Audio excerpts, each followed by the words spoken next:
Nodaresi Tirani, and I'm here with one of the sharks, not dragons, the sharks of Shark Tank, Robert Herjavec. Hey, Robert. Hi. How are you? I'm wonderful. Thanks for having me. It's great to have you. We were just debating which name is better, the Shark Tank name or Dragon's Den, as it's known in the UK. It's not the Shark Tank name. It's just Shark Tank. Sorry, Shark There's Tank. no not D the in Shark front Tank. of it. Yeah, it's Shark Tank. Shark Grr. Tank.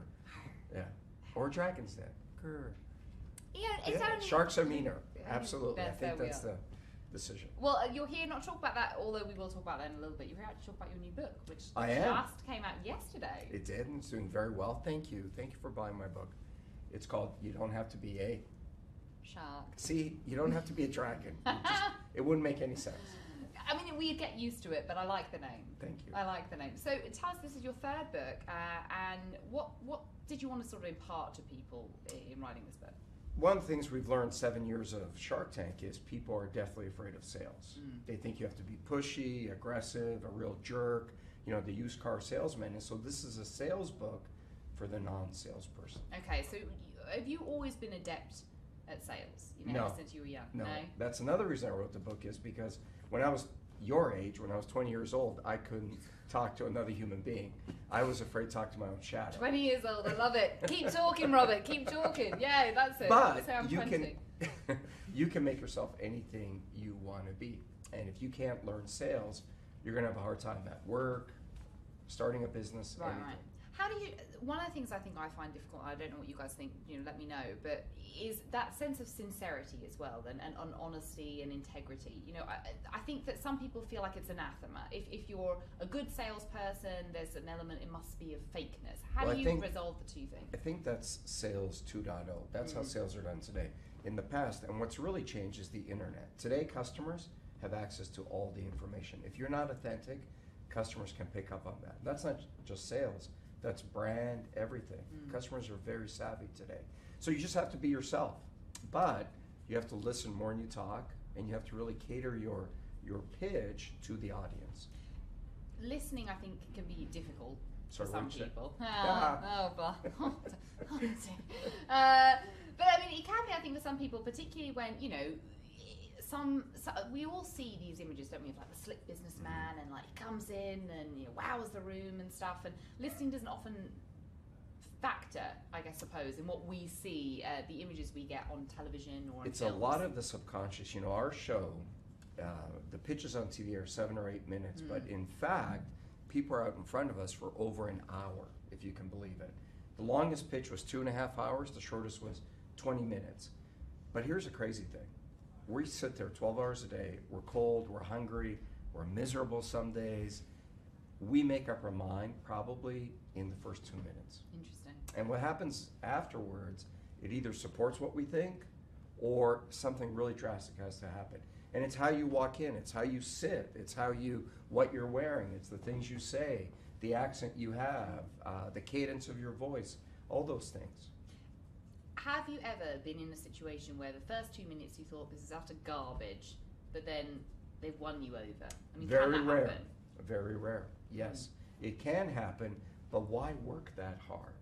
Why not put everything in your favor? Why not adapt to what you want to do? Because the reality of it is, sales is everything in life.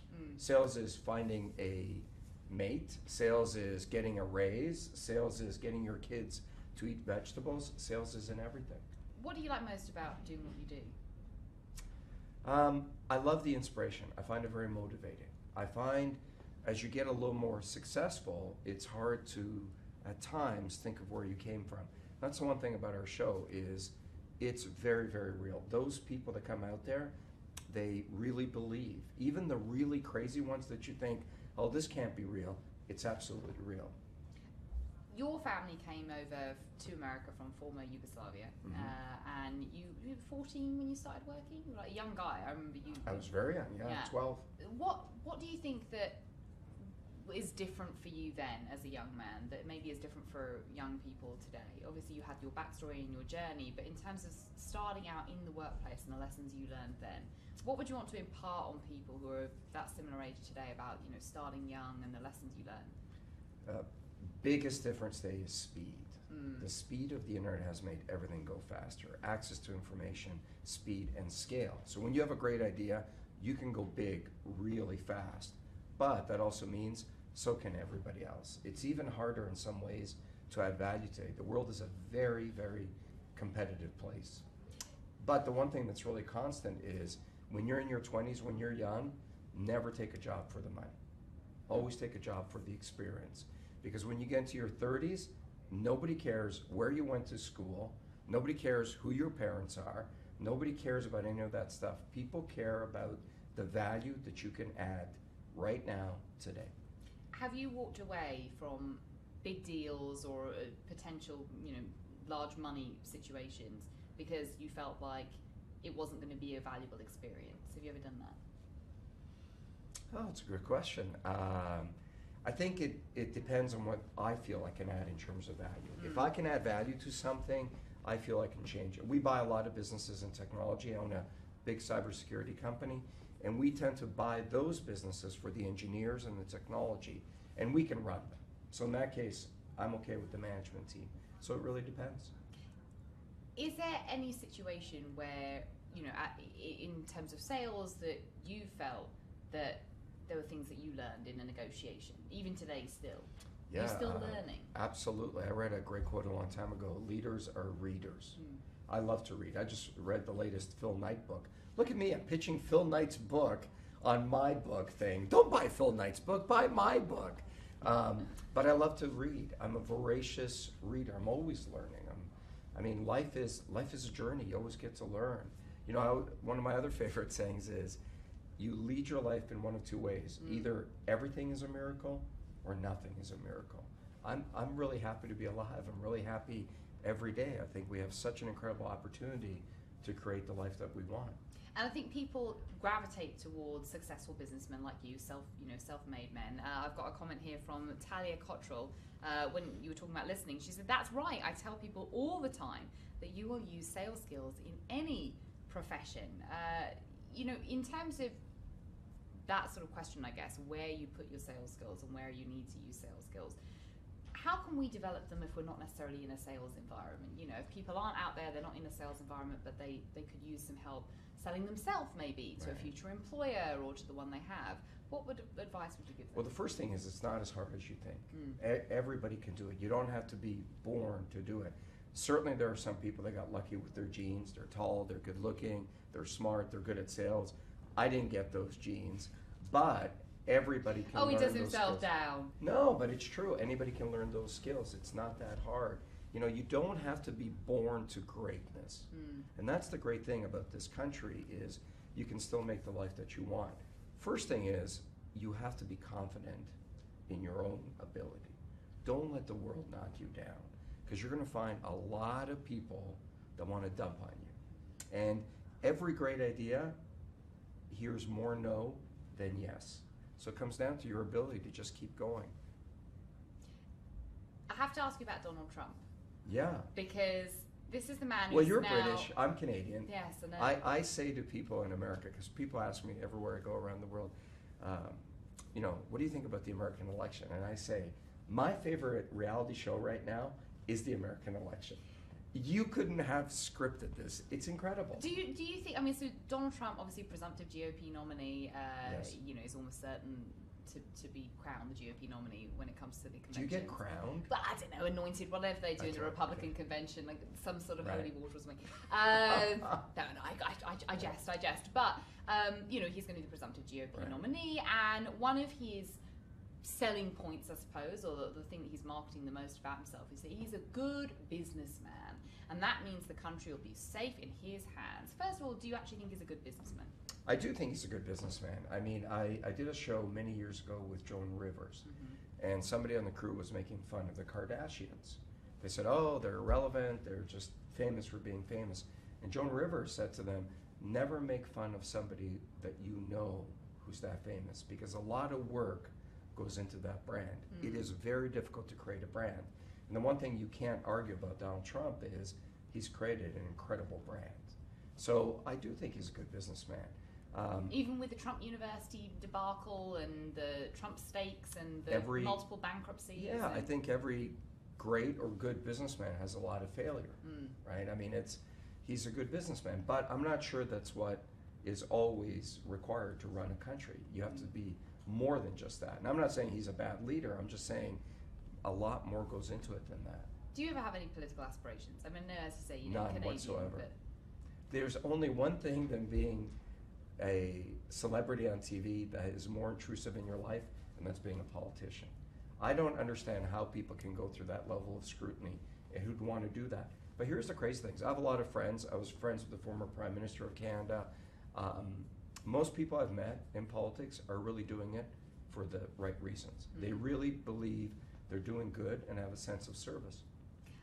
I also have to ask you about your fantastic proposal to Kim Johnson, who is was your dancing partner on Dancing with the Stars. She was. And this is quite fantastic. There were swans. They weren't real swans. They weren't real swans. Oh, they weren't real swans. They weren't real swans. Oh, I got very excited. Did you believe there were real swans? I thought there were real swans. There were real swans. There was many real swans. I'm so excited. No.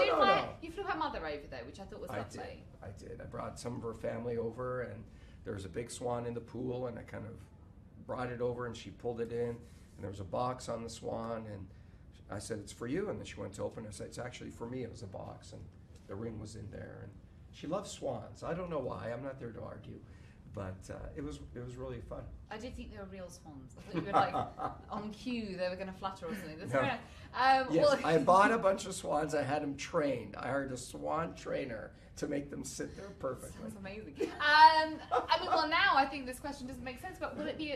Do you imagine the wedding will be as lavish as the Swan Proposal? I don't think a plastic swan is that lavish. I have to be honest with you.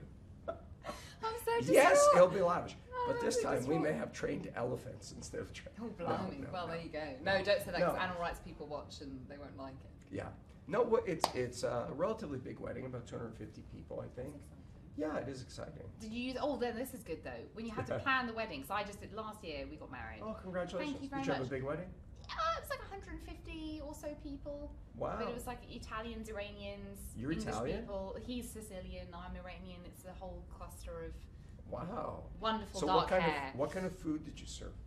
Everything.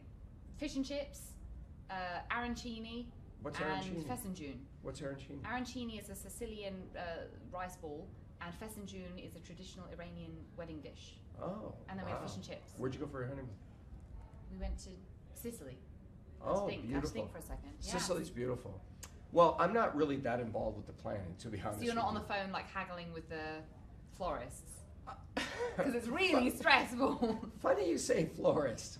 I wasn't involved until I saw the price of the flowers. And I went into, I thought I was having a heart attack. How can flowers cost that much money? Indeed. And so the business side of me was fascinated by it. I said, how can a flower cost that much? And you know what I learned? The average person in North America spends $2,500 a year on flowers, but the wholesale price of that is $130. Oh my gosh. So we had a pitch that came on Shark Tank called Books, who actually sells flowers from the mountains of Venezuela, I'm not making this up, direct to consumers. With swans. On swans. No swans. No swans involved. Forget the swans. Forgot the swans. But Swans they're are gone. beautiful flowers, so I got involved with that part of it and got the flowers for the wedding. Fantastic. Yes. That's very exciting. Very resourceful. Well, you are indeed. Yeah. What fun, Robert. It's so nice to speak to you. Thank you so Thank much you. for coming on by. And we have to again say the book, your own book. You've got to plug your own book. Yes, not my someone own else's. book. You don't have to be a shark. shark. Creating your own success. It was out yesterday, so it's available in all good bookstores and of course online as well. And you can catch season 8. I guess. Season 8 coming up. Of Shark Tank, which is going to be coming. When do we know? Do we know that's September. September. Yeah. Okay, very exciting. Thank Lovely to you. see you. And guys, keep on watching Huffington Post. More Facebook live streams coming your way.